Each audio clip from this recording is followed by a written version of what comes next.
2 വർഷം ദൈർഘ്യമുള്ള fashion designing and garment technology, 1 വർഷം ദൈർഘ്യമുള്ള advance diploma in beauty and cosmetology, സർക്കാർ അംഗീകൃത കമ്പ്യൂട്ടർ കോഴ്സ് എന്നിവയിലേക്ക് അഡ്മിഷൻ ആരംഭിച്ചിരിക്കുന്നു. കൂടുതൽ വിവരങ്ങൾക്ക് ഓഫീസുമായോ താഴെ കാണുന്ന നമ്പറിലോ ബന്ധപ്പെടുക. കരുളായി മൈലമ്പാറ ഗ്രാമമലയാളം ലൈബ്രറി ആൻഡ് റീഡിംഗ് റൂമിന്റെ ആഭിമുഖ്യത്തിൽ പരിസ്ഥിതി ദിനാചരണത്തിന്റെ തുടക്കമായി. പ്രദേശത്തെ വിദ്യാഭ്യാസ സ്ഥാപനമായ മദ്രസ അങ്കണത്തിൽ ഫലവൃക്ഷ തൈ നട്ട് വായനശാല പ്രസിഡന്റ് കെ മനോജ് ഉദ്ഘാടനം ചെയ്തു.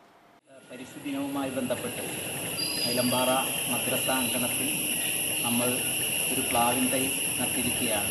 തീർച്ചയായും ഇന്ന് നാളെ ലോകമെമ്പാടും പരിസ്ഥിതി ദിനം ആചരിക്കുന്ന സന്ദർഭത്തിൽ നമ്മുടെ നാടാകെ ഒരു പച്ചപ്പിൻ്റെ മേലാപ്പ് തീർത്തുകൊണ്ട് കേരളവും അതുപോലെ ഇന്ത്യയും ലോകത്തെല്ലായിടത്തും ഇതുപോലുള്ള ലളിതമായ ചെറു പരിപാടികൾ നടന്നുകൊണ്ടിരിക്കുകയാണ്. നമ്മുടെ കരുളായി ഗ്രാമമലയാളം ലൈബ്രറിയുടെ പേരിൽ നടത്തപ്പെടുന്ന ഈ മനോഹരമായ ഈ ചടങ്ങിന് സാക്ഷ്യം വഹിക്കാനെത്തിയ മുഴുവൻ ആളുകളെയും അഭിവാദ്യം ചെയ്യുന്നു. അതുപോലെ മദ്രസ ഭാരവാഹി പരിസ്ഥിതി ദിനാചരണത്തിന്റെ ഭാഗമായി പരിസ്ഥിതി സംരക്ഷണത്തിന്റെയും ഹരിതവൽക്കരണത്തിന്റെയും സന്ദേശമുയർത്തി വിവിധങ്ങളായ പ്രവർത്തനങ്ങളാണ് മൈലമ്പാറ ഗ്രാമമലയാളം ലൈബ്രറി ആൻഡ് റീഡിംഗ് റൂമിന്റെ ആഭിമുഖ്യത്തിൽ നടത്തുന്നത്. ഇതിന്റെ ഭാഗമായി ഭൂമിക്കുത്ത് വാർഡിൽ മെമ്പറുടെ നേതൃത്വത്തിൽ നടത്തുന്ന ചക്കഗ്രാമം പദ്ധതിയുടെ പ്രവർത്തനങ്ങളിലും ലൈബ്രറി ഭാഗമായിരുന്നു. ഗ്രാമപഞ്ചായത്ത് അംഗം ഷുഹൈബ് മൈലമ്പാറ പരിസ്ഥിതി ദിന സന്ദേശം നൽകി.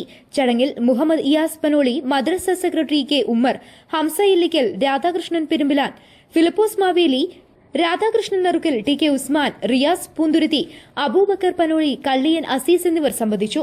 News bureau, Karulai.